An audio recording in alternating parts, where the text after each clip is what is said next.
여러분 혹시 그 이지선이라는 청년의 이름을 들어보셨는지요? 한국에선 꽤 유명한데 오래전에 교통사고를 당해서 온몸이 아주 심한 화상으로 망가졌을 때, 그리고 그날 이후에 오늘에 이르기까지 그 힘든 모든 고난의 과정들을 아름다운 신앙으로 잘 극복하며 오히려 정상적인 사람들에게까지 큰 도전과 깨달음을 주고 있는 아름다운 사람, 바로 지선아 사랑해라는 책의 저자가 바로 그녀입니다.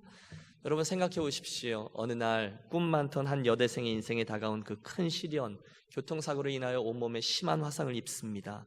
그것을 그녀가 어떻게 해석하고 또 어떻게 신앙으로 극복해 왔는지가 잘 그려져 있는 그녀의 스토리, 그녀의 책은 그날 이후에 많은 사람들로 하여금 하나님 앞에서 각자의 삶을 돌아보게 해주었을 뻔더러 저 친구의 모습을 보니까 하나님은 정말 살아계시는구나 라는 확신을 갖게 해주었습니다.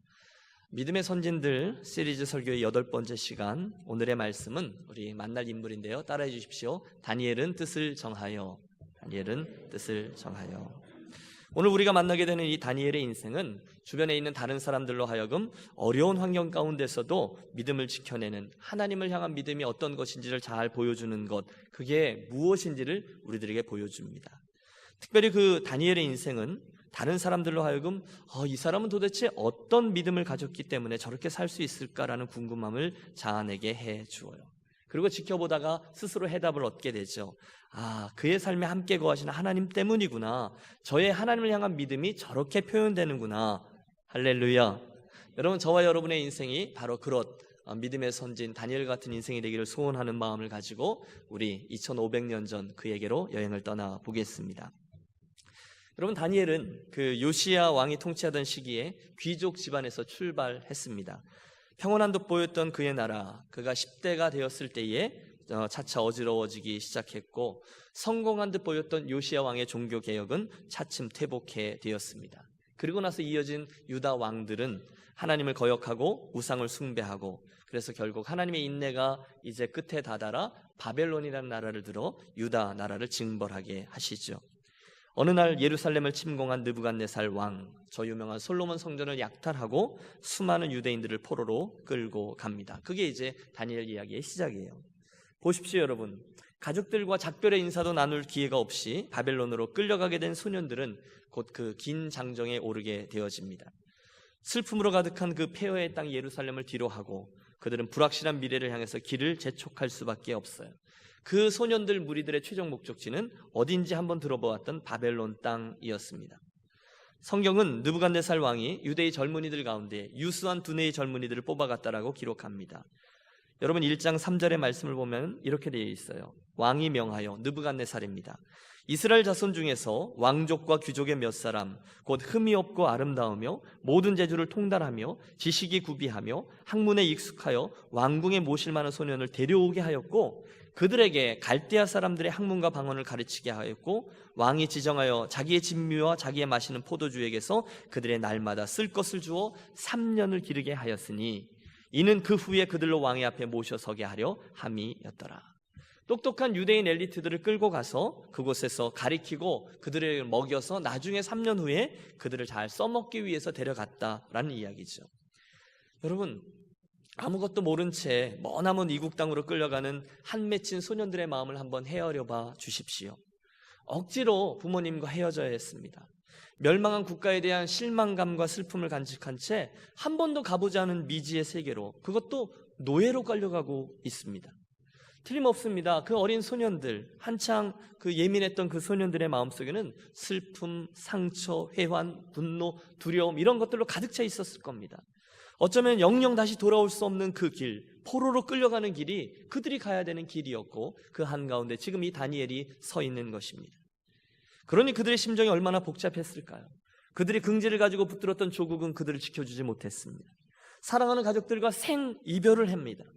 우리들의 미래가 어떻게 될 것인가 아무도 알 수 없어요. 새로운 나라, 새로운 언어, 새로운 문화, 한 번도 가보지 않은 것.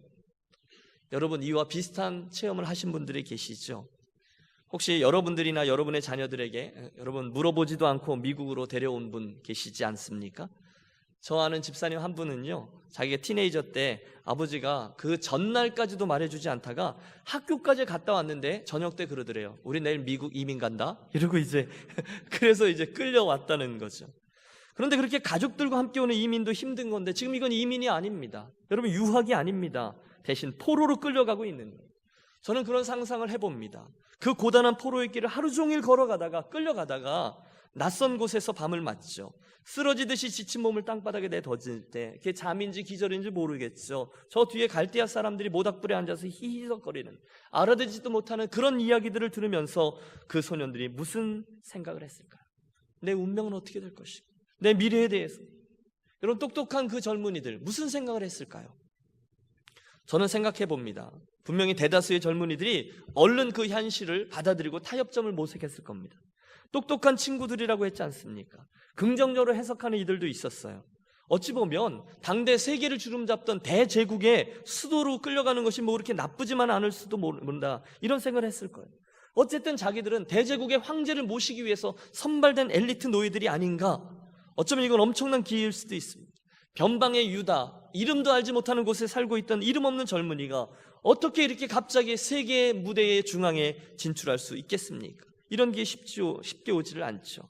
그래서 그들 나름대로 노력했을 겁니다. 가자마자 내가 사람들에게 잘 보이리라, 내가 빨리 그 나라 말을 익히리라, 내가 그들의 사고방식을 빨리 파악해서 적응하고 그들의 눈에 드러나지 않도록, 눈에 띄지 않도록 조심하자, 내가 유대인임을 철저히 숨기자, 얼른 그들 한가운데로 쑥 들어가자.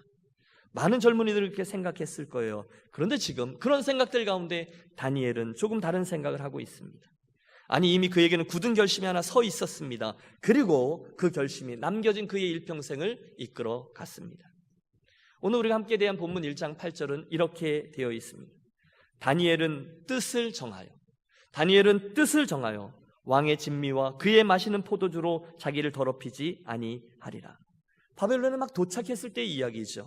그는 앞으로 인생길에서 무슨 일이 있어도 내가 하나님 앞에서 그분의 법도를 지키며 그분의 뜻과 어긋나는 일과는 절대로 타협하지 않으리라. 뜻을 정했습니다. 오늘 본문에서 왕의 진미, 즉 우상에게 먼저 바쳐진 음식은 더러운 것이므로 우리가 취하지 않겠다, 이렇게 결정한 그 음식과 술의 문제는 여러분 핵심이 아닙니다. 정작 중요한 것은 그 다니엘이 어린 시절 그의 마음속에 세웠다던 그 뜻이죠. 어디에 살든지, 어떤 형편에 있든지, 유대 땅이든 바벨론 땅이든 하나님 그분이 내 삶에 있어서 최우선적으로 고려하고 또 결정해야 될 가장 중요한 것으로 여기리라 뜻을 세운 거죠. 여러분, 예상했던 대로 이 문제는 많은 이들로 하여금 오해를 불러일으키기에 충분합니다. 오늘 쭉 이어지는 말씀을 보면 환관장도 막 당황하지 않아요? 그런데 저는 그 바벨론이나 그 사람들이나 환관장이나 이런 사람들보다 같은 유대인 동료들이 훨씬 더 그에게 힘들었을 거라고 생각해 봅니다. 너만 유대인이냐 이거죠. 너만 율법을 아냐는 거예요. 네가 뭐가 그리 잘났냐는 거예요. 함께 우리가 살아남아야 훗날을 기약할 것이 아니냐, 이 이기주의자야. 네가 그렇게 눈밖에 나다가 우리들에게까지 피해를 주면 어떻게 하겠느냐. 여러분, 그렇지 않습니까? 나는 왕이 주는 음식을 거절합니다. 나는 채식을 하겠습니다. 다니엘의 이 말은 감옥 생활을 의미하든지 단 한 칼에 끝나버리는 인생을 의미할 수도 있습니다. 그러나 분명한 것은 다니엘이 지금 뜻을 정했다는 거죠. 그의 삶에서는 하나님 앞에서의 삶이 우선이다라는 확신이 있었어요. 왕이 내린 산의 진미, 그것보다는 채식을 하겠습니다, 선언합니다. 오늘식으로 말하면, 목사님, 제 상황이 어떻든지 저는 내 인생길을 걷는데 정말 예수 믿는 사람답게 살고 예수 믿는 사람답게 처신하겠습니다. 그렇게 뜻을 세운 거예요. 내가 예수를 잘 믿으며 살아가겠습니다, 결심한 거예요. 그리고는 모든 게 바뀝니다. 저는 믿습니다. 그가 그 단호한 얼굴 표정으로 환관장 앞에 나아가 내가 왕의 산의 진미보다 열흘만 시험해 보십시오, 채식을 하겠습니다 라고 말할 때 그의 마음속에는 하나님이 주시는 평안함이 가득했을 것이라 말입니다. 그게 그런 거죠. 만약에 다니엘이 모호한 삶의 원칙으로 그의 인생을 대했다면, 지금처럼 하나님께로 향한 뜻을 미리 세워놓지 않았다면, 여러분 앞으로 펼쳐지는 강대국의 흥망성쇠 가운데 그가 그렇듯 다니엘서의 기록 그대로 밤하늘에 별과 같이 비치는 놀라운 하나님의 영광을 드러내는 삶을 살 수 없었을 것입니다. 다니엘은 뜻을 정하여, 이게 오늘 설교의 키워드인 거죠. 결심이 중요하다는 거예요. 생명을 건 신념, 그 선택이 중요하다는 거예요. 여러분, 예수 믿는 게 쉽습니까? 어렵습니까? 아마 10분 중에 9분은 어렵습니다라고 대답하실 겁니다. 그런데 여러분, 저는 믿습니다. 예수 믿는 것은요, 생각보다 쉬운 일입니다. 예수를 잘 믿는 것은요, 아주 쉬워요. 그것은 내 인생을 걸고 제대로 결심만 하면 됩니다. 정말로 잘 믿겠습니다라고 결심하면 나머지는 굉장히 쉬워진다는 거예요. 여러분, 하나님을 우선으로, 그분을 우선으로, 그분 앞에서 살겠습니다라는 결심을 정말로 하는 거예요. 여러분, 제 말을 믿으세요. 정말로 그 결심을 하면 예수를 정말로 잘 믿을 수가 있습니다. 우리들의 문제가 뭐죠? 그 결심을 잘 안 한다는 데 있습니다. 압니다. 또 지적으로 동의합니다. 그건 말고 정말로 그 기준, 원칙에 대한 분명한 결심을 하지 않는 것입니다. 그렇기 때문에 상황들과 또 형편들을 따라서 우리가 흔들려야만 하는 것이죠. 여러분 생각해 보세요. 저와 여러분이 하나님을 아는 것과 하나님을 믿는 것에는 차이가 있습니다. 아는 건요, 지식에 관한 문제입니다. 그러나 믿는 것은 의지의 문제입니다. 전자는요, 나는 압니다라고 말하고요, 후자는 나는 믿습니다라고 말합니다. 우리는 아는 것을 위해서는 공부도 하고 변증도 하고 논문도 쓸 수 있지만 아는 것을 위해서 죽지는 못합니다. 아는 것은 상황이 어려워지면 아무 소용이 없지만 믿는 것은 어떤 상황에서 변하지 않고 우리 삶의 근거가 되고 동력을 줍니다. 그렇다면 여러분, 성경에서 주님께서 수없이 반복해 말씀하셨죠. 믿음을 가지라. 믿음이 없으면 기쁘시게 못하나니 믿는 자에게는 능치 못할 일이 없느니라. 이런 말씀에서의 믿음이 아는 것 또는 지적으로 동의하는 것을 의미하겠습니까? 아니면 정말로 믿는 것을 의미하겠습니까? 생명을 걸고 믿기로 결정한 그 결심, 이게 믿음이고 주님이 그걸 원하시는 거죠. 왜? 그 믿음에서만 승리의 열매가 따를 것이기 때문입니다. 실화입니다. 논산훈련소에서 수백 명의 그 병사들이, 훈련병들이 모였습니다. 처음 훈련소에 입소한 그 첫날이기 때문에 모두들 긴장합니다. 훈련병 생활에 대한 오리엔테이션이 쭉 이어지고, 그리고 나서 분위기가 점점 험악해지며 험악하게 생긴 인사계 선임하사가 쌀벌하게 걸어 나옵니다. 나오자마자 모두 눈 깔어, 이렇게 얘기를 하죠. 군대 안 갔다 와보셨어요? 모두들 질려가지고 고개를 숙입니다. 이번 기수에, 이번 그 훈련 기간에는 사역이 많기 때문에 당분간 일요일에도 계속한다. 여기 예수 믿는 놈들 많은 거 아는데 일요일날 교회 간다는 거 꿈도 꾸지 마라. 여기가 사회인 줄로 알면 오산이다. 엄포를 놓습니다. 알겠나 이놈들아. 여러분, 예, 대답이 개미소리만하게 납니다. 이놈들 목소리 봐라. 알겠나? 예, 우렁차게 대답이 나옵니다. 할 말 없지. 불만 있는 놈 있으면 나와봐. 혹시 그래도 교회 가겠다고 있는 놈 있으면 일어서 봐. 강당하니 쥐죽은 듯 조용합니다. 아무도 움직이지 않죠. 잠시의 정적이 흐른 후에 중간중간에 주춤주춤대며 한 3명 정도가 일어섭니다. 뭐야 이놈들. 저는 주일날 혹시 교회 갈 수 있으면 좀 보내주십시오. 뭐? 나와! 대가리 박어! 소리와 함께 다짜고짜 마대자루를 들고는 패기 시작합니다. 파! 조용한 강당 안에 쌀벌한 맷소리가 울려나고, 이놈들이 그래도 말귀를 못 알아들어 내가 교회 가지 말라면 못 가는 거다. 알았나? 여긴 군대란 말이야. 계속해서 때립니다. 이때 중간에 앉아있던, 갈등하고 있던 제 선배가, 신학교 선배인데 자기도 모르게 벌떡 일어나 앞으로 나아가서 엎어져 있던 동료들 옆에 함께 엎드립니다. 어안이 벙벙한 사람들, 선임하사의 얼굴이 뻘개집니다. 모든 친구들이 큰일 났다, 저 친구 사고 쳤다, 우리도 같이 죽었다. 제 선배의 돌출된 행동을 보고 이 일이 어떻게 될 것인가 긴장 가운데 지켜봅니다. 여러분, 무슨 일이 일어났을까요? 그 순간 그 도끼를 품고 소리 지르던 인사계 선임하사가 갑자기 얼굴이 일그러지며 선배를 껴안더라는 거죠. 그리고 매맞고 있던 사병들을 일으켜 세우며 말하더래요. 미안하다 얘들아, 내가 연극을 했다. 이 훈련소에 작업 안 하려고 주일이면 교회 간다고 어중이 떠중이들 다 와서 교회 가서 뒹구는 게 내가도 보기 싫어서 내가 이번에는 정말로 예수 믿는 사람들만 고르고 싶었단다. 아팠지, 이해해라. 그리고 뒤돌아서서 앉아있던 사람들에게 외치더라는 거죠. 앞으로 주일에 교회 갈 수 있는 사람은 이 앞에 있는 4명뿐이다. 너희 중에 1명도 갈 수 없다. 너희 중에 혹시 교회 다니는 놈들도 있겠지만 그 놈들 다 가짜다. 이 앞에 나왔던 이 4명만이 정말로 예수 믿는 사람들이다 하더라는 거죠. 여러분, 이 소설과도 같은 실화를 통해서 우리가 알게 되듯이 하나님의 존재원 의식 앞에서 사는 자, 내가 하나님 앞에서 산다라고 생각하는 자, 그래서 오늘 내가 그분 보시기에 바른 것을 선택하리라 결심하고 뜻을 세운 자, 그들의 삶을 하나님이 어찌 그냥 두실 수가 있겠습니까? 그러므로 여러분, 한번 사는 인생, 나는 예수 바로 믿겠다, 나는 예수 정말 심각하게 잘 믿겠다, 뜻을 세우는 것이 나머지 저와 여러분 인생의 행보를 결정짓는다는 것을 기억하시기를 바랍니다. 일평생 한 길을 걸었던 사도 바울이 세웠던 그의 뜻이 있어요. 사도 바울은 뜻을 정하여 그 얘기죠. 형제들아, 나는 아직 내가 잡은 줄로 여기지 아니하고 오직 한 일, 즉 뒤에 있는 일은 잊어버리고 앞에 있는 것을 잡으려고 표대를 향하여 그리스도 예수 안에서 하나님이 위에서 부르신 부름의 상을 위하여 쫓아가노라. 그는 뜻을 세웠습니다. 그리고 그 뜻이 남겨진 그의 일평생을 이끌어 주었습니다. 여러분, 오늘날 급변하는 세상 속에서 아이러니컬하게도 사람들은 참 진리를 갈망하죠.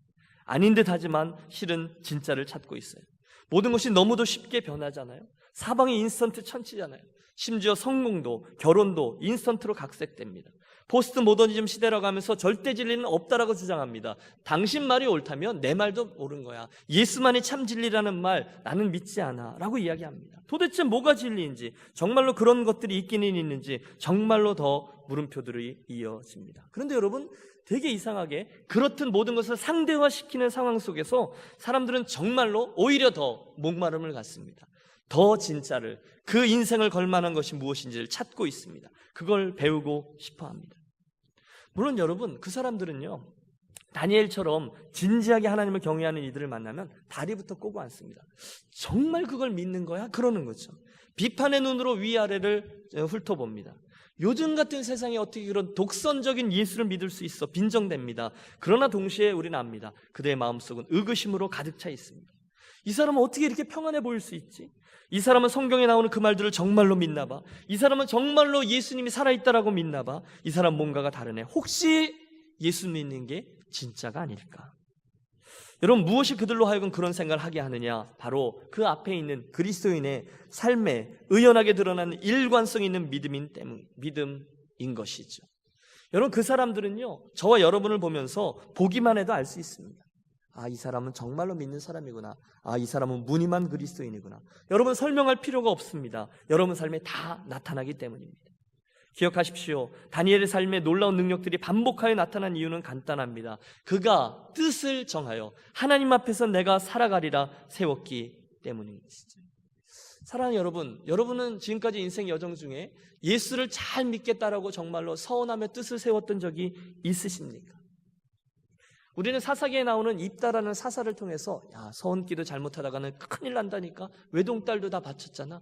그래서 서원기도 한 번도 하지 못하고 인생을 마감하게 되는 사람, 그런 경우들을 종종 봐요. 그러나 여러분, 저는 좀 다른 생각을 갖습니다. 서원은 하나님 앞에서 나의 약속에 나 자신의 신앙을 묶어내는 것이잖아요. 그럼 저와 여러분의 인생에 있어서는 한 번이나 두 번 정도는 꼭 내가 하나님 앞에서 인생길을 걸어가리라. 내가 정말로 예수를 잘 믿으리라. 주님께서 말씀하시면 내가 토달지 않고 예 하고 순종하며 살아야지 정말로 결심을 하는 저와 여러분들이 되시기를 권합니다. 예수님 계속 말씀하셨잖아요. 반석 위에 집을 짓는 자, 모래 위에 집을 짓는 자.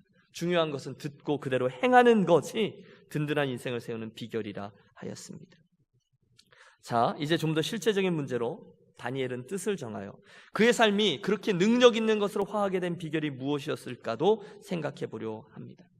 뜻을 세우는 거 좋다 이거예요. 그리고 나서 어떻게 함으로 그의 삶이 대제국의 흥망성쇠, 얼마나 많은 나라들이 바뀌었어요. 그런데 그 가운데서 그 대제국의 왕들의 입에서조차 내가 섬기는 하나님이 참 하나님이다라는 이야기를 드러내며 주의 영광을 드러내면서 살 수 있었을까요? 그 비결이 무엇이냐는 거예요.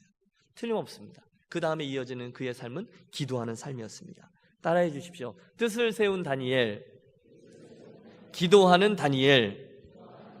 여러분, 저와 여러분의 인생에서 뜻을 세웠어요. 예, 좋습니다 하나님. 제가 열심히 해. 제가 예수를 잘 믿겠습니다. 뜻을 세워요. 하지만 그 다음에 그 뜻이 기도로 뒷받침되지 않으면 그 뜻은 곧잘 힘을 잃습니다. 저도 그런 경험이 있고요. 같이 섬기던 많은 주변에 있는 형제자매들 가운데 이런 분들이 계세요. 뜻을 세웠습니다. 방향이 분명합니다. 결연히 다짐에 다짐을 합니다. 그 얼굴에 비장함마저 감돕니다. 하지만 움직이지 않아요. 왜? 시동이 걸리지 않았거든요. 바로 그때 사랑하는 여러분, 우리 그리스도인들의 기도가 바로 하나님 앞에 대한 그 인생의 여정에 관한 부르릉 시동을 거는 키라는 것을 기억하십시오. 오늘 우리의 이 다니엘의 삶을 읽어내려다 보면 기도는요, 그의 삶의 순간순간에 뗄래야 뗄 수 없는 부분이라는 것을 발견해요. 기도는 매일매일 식사를 해야 하는 것처럼 저의 삶의 자연스러운 한 부분이었습니다. 1장, 2장, 3장 읽다가 한 6장쯤 가보면 이를 잘 보여주는 사건 하나가 드러납니다. 어느 날 그가 백발의 노인이 되어서 페르시아 당국에 끌려가 사형을 언도받습니다. 물론 여러분, 이것이 그가 끌려간 첫 번째 사건도 아니고요, 그가 받았던 사형 언도의 첫 번째 사형 언도도 아니었습니다. 그러나 그 노년의 나이에 굶주린 사자의 굴에 던져지면서 그는 아마 이번이 마지막이다라고 생각했을지도 모릅니다. 여러분, 그가 그 굶주린 사자굴에 던져지면 그 몸이 땅에 닿기도 전에 그 맹수들이 그의 몸을 어떻게 하거든요. 그는 정말로 이게 마지막일 거야 라고 생각했을지도 몰라요. 맞아요. 다니엘은 나라의 법을 어겼습니다. 다니엘의 정적들이 우둔한 왕을 꾀어서 앞으로 일정 기간 동안에는 그 왕권을 확립하기 위해서 왕 외에는 기도하지 못하게 하는 법령을 제정해서 선포했거든요. 당시 다니엘은 페르시아의 고위 공무원입니다. 왕의 신임도 받았습니다. 그런데 그럼에도 불구하고 다니엘은 다리우스 왕에게 기도하지 않습니다. 오히려 그는 일평생 그가 늘 그렇게 해왔듯이 그렇게 나아가 하나님 앞에 기도합니다. 습관대로 하루에 3번씩 다락방에 올라가 예루살렘을 향한 창문을 열어놓고 그가 너무도 사랑하는 일평생 친구 그 하나님께 기도합니다. 수십 년간 일평생 그는 그렇게 해왔기 때문에 노년이 된 지금 무엇인가 겁이 나서 그 하나님께 기도하기를 쉰다고요? 넌센스인 거지. 여러분, 제가 드리는 말씀은 이겁니다. 바로 그날 그의 정적들이 다니엘의 그 일관성 있는 모습 때문에 쉽게 저를 체포했다는 거예요. 그들은 그 시간에 다니엘이 어디서 무엇을 하는지를 잘 알고 있었어요. 매일 3번씩 다니엘은 하나님을 만나고 왔거든요. 사람들이 그걸 다 알고 있었거든요. 저는 그것이 다니엘 삶의, 능력 있는 삶의 비결이라 믿습니다. 우리는 다니엘서를 읽다가 와, 다니엘 정말로 대단해. 어떻게 그럴 수 있지? 내가 그 상황에 있었다면 끔찍해. 다니엘의 친구들도 풀무불이라니. 사자들 굶주린 맹수들 앞에 떨어지다니. 그런데 어떻게 그렇게 의연할 수 있을까? 질문합니다. 그러나 이 사건에서 우리는 그 비결을 찾습니다. 지금 저가 그런 놀라운 인생길을 갈 수 있었던 비결은 그의 그 일상생활, 매일매일 그의 삶에 있었던 기도생활 때문이었다는 거예요. 그가 사자굴에 던져지기 직전에 그 신앙의 특수훈련을 위해서 기도원을 다녀오는 게 아니에요. 성경 통독 운동에 들어가지 않았어요. 영성 강화를 위해서 40일 금식 기도하지 않았어요. 대신에 그는 기도했습니다. 그것도 늘 하듯이 꾸준히 언제나 일평생 하나님의 인도하심을 구합니다. 많은 분들이 간증거리를 가지고 있어요. 저와 여러분도 아마 이야기 보따리를 꺼내놓기 시작하면 하나님께서 제 삶에 이런 놀라운 일들을 행해 주셨습니다. 그래서 제가 그 힘든 상황을 잘 지켜냈고 그 때문에 하나님의 인도하심을 받았습니다. 이런 이야기들을 많이 가지고 있어요. 저는 축복합니다. 그건 참 축하할 일이에요. 여러분, 저와 여러분에게 하나님께서 함께 하셨던 추억들을 가지고 있는 것이 얼마나 기쁜 일이죠. 힘들 때 그 일들이 우리들에게 얼마나 큰 힘을 주죠. 그 추억들을 빼앗을 리는 아무도 없습니다.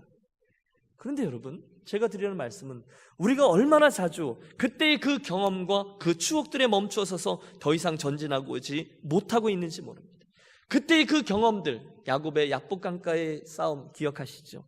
그때의 그 감격, 그건 좋은 거예요. 그러나 더 깊은 관계와 더 깊은 성숙은 주님과의 현재형, 오늘의 만남에서 가능하다는 거죠. 옛날의 그 추억은 추억입니다.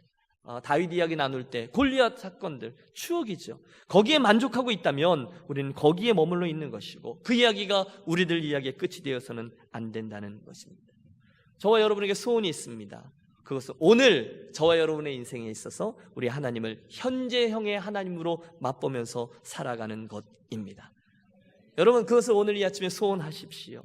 그때 이 다니엘의 삶이 힌트를 줍니다. 그는 문자 그대로 매일매일 하나님과 프레시하게 기도로 교제하며 살았다는 거죠. 다니엘서에 보면 많은 이들을 여호와께로 돌이키는 자는 밤하늘의 별과 같이 비추는 인생을 살리라, 이런 말씀이 있어요. 바로 이 다니엘의 삶이 그런 거였다는 거죠. 그 비결이 어디 있다고요? 매일매일, 심지어 그의 정적들도 알 정도로 하나님과 기도하는 삶에 그 비결이 있었다는 거예요. 재밌는 상상을 한번 해보실까요? 저와 여러분이 지금 타임머신을 타고 2500년 전으로 거슬러 올라갔다 생각해 보십시오. 여러분, 성경에 나오는 이야기가 아닙니다. 그리고 나서 우리가 그 바벨론의 혼잡한 거리에 서서 지나가던 다니엘 선생님을 만났다고 생각해 보세요. 그거 얼마나 반가울까요? 차 한잔 하자고 붙들었습니다. 안녕하세요, 다니엘 선생님. 선생님은 저를 잘 모르시겠지만 우리는 먼 훗날 저 바다 건너 캘리포니아에서 온 아무개라고 합니다. 통성명하고 우리는 즐겁게 하나님을 아는 사람으로 성도의 교제를 할 겁니다. 그와 마주 앉아서 차를 마시면서 하나님이 함께 해주신 은혜에 대해서 막 나누기 시작할 겁니다. 그러다가 이야기가 길어지면서 내 안에 글쎄요, 다니엘 선생님, 저는 요즘 이런 것 갖고 씨름합니다. 이런 어려움이 있습니다. 어떻게 될지 모르겠어요. 저에게 좀 조언해 주세요라고 물었다면, 여러분, 내 눈앞에 있는 백발이 성성한 그 다니엘 선생님이 나에게 어떤 이야기를 해 줄까요? 그때 그 다니엘이 기억을 더듬으면서 그가 10대 초반에 바벨론으로 끌려올 때의 그 경험을 이야기하겠습니다. 그가 왕의 꿈을 해석하기 위해서 기도하던 그때의 경험을 이야기해 줄까요? 하나님이 그에게 주셨던 수많은 교훈들과 원칙들을 나누기 위해서 다니엘이 지금 10수년 전의 이야기들을 꺼내겠느냐, 그 질문입니다. 저는 확신해요. 절대로 아닐 겁니다. 오히려 다니엘은 가장 최근에, 아니면 오늘 아침에 하나님과 교제하면서 느꼈던 이야기들을 가지고 저와 여러분과 대화를 나눌 거라는 거죠. 지금 근래에 최근에 하나님을 맛보고 깨달았던 말씀, 기도의 응답 가지고 저와 여러분에게 조언해 줄 거다, 그 말씀이에요. 여러분, 제가 드리는 말씀을 이해하십니까? 다니엘에게는요, 수십 년 전에 하나님 그분과의 만남도 참 귀하지만 사실은 오늘 이곳에서 기도하다가 만난 하나님의 마음, 그분의 뜻이 늘 이야기거리로 있었다는 것입니다.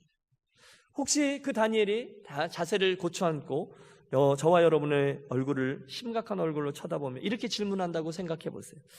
집사님, 하나님이 요즘 집사님께 하시는 말씀은 무엇입니까? 요즘 기도할 때 하나님은 집사님께 무슨 마음을 주십니까? 그때 여러분 한번 대답해 보십시오. 하나님이 요즘 저와 여러분에게 무슨 말씀을 하고 계십니까? 글쎄요, 요즘 하도 뜸해서 말이죠. 참 2달 전쯤이었던가요? 제가 성경을 읽다가 큰 깨달음을 얻었거든요. 지난해였던가요? 제가 송구영신 예배에서 막 넘어올 때 말입니다. 여러분, 이렇게 대답하시겠습니까? 다니엘은 이렇게 이야기할 거예요. 저는요, 오늘 아침에 시편을 묵상하며 기도할 때 말이에요, 그 다윗의 심정이 어떻게나 내 마음과 합한지, 똑같은지 말이에요. 오늘 오후에도 내가 좀 전에 답답해서 이렇게 기도를 했는데 하나님께서 제게 이렇게 말씀하시더라고요.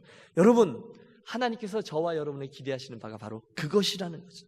날마다 이곳에서 하나님과 친구가 되어 현재형으로 믿음의 길을 가는 자, 그것이 바로 멋들어진 인생길을 걸어갔던 다니엘 삶의 비결이었습니다.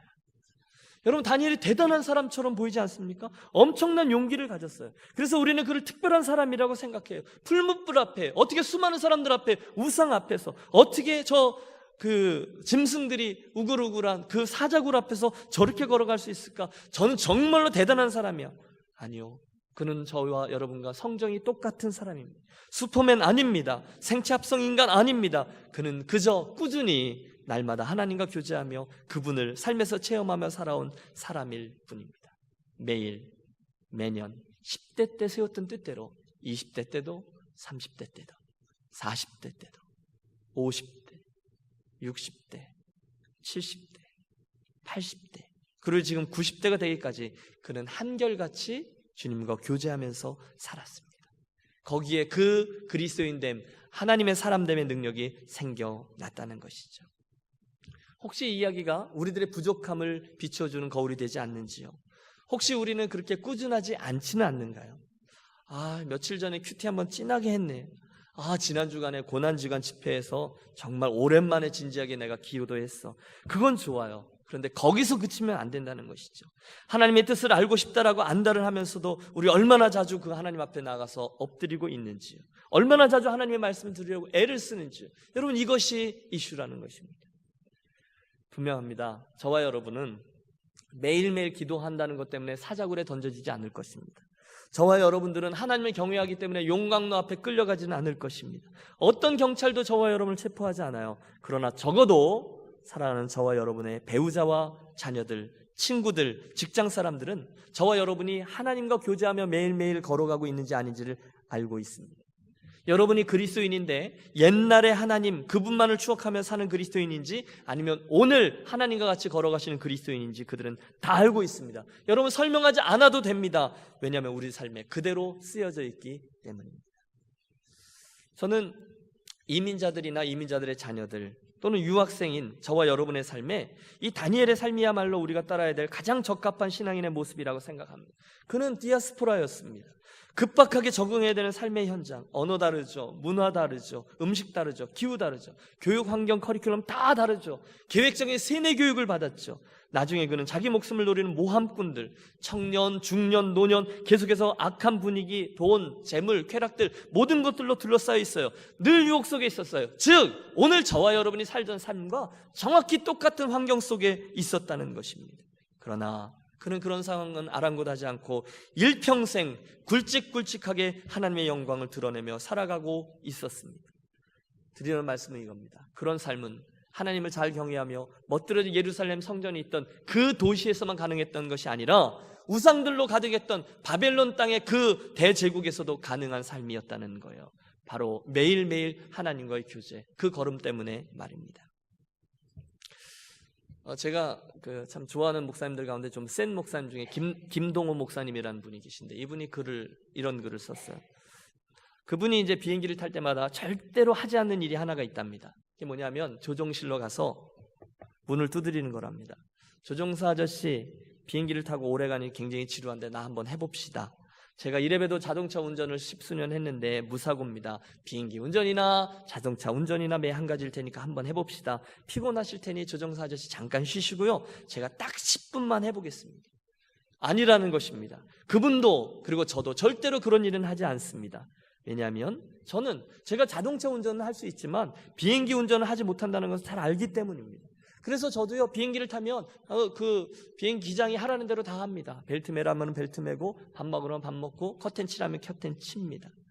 여러분, 비행기 조종은 그 비행기를 잘 알고 비행기를 다루는 조종사가 해야 되는 것이죠. 만일 내가 하겠다고 나서면 나도 죽고 그도 죽습니다. 인생도 같은 원리라는 것입니다. 솔직히 저는 제 인생을 다 살아보지 않았습니다. 그리고 어떻게 사는지 몰라요. 그것도 딱 한 번밖에 없는 기회예요.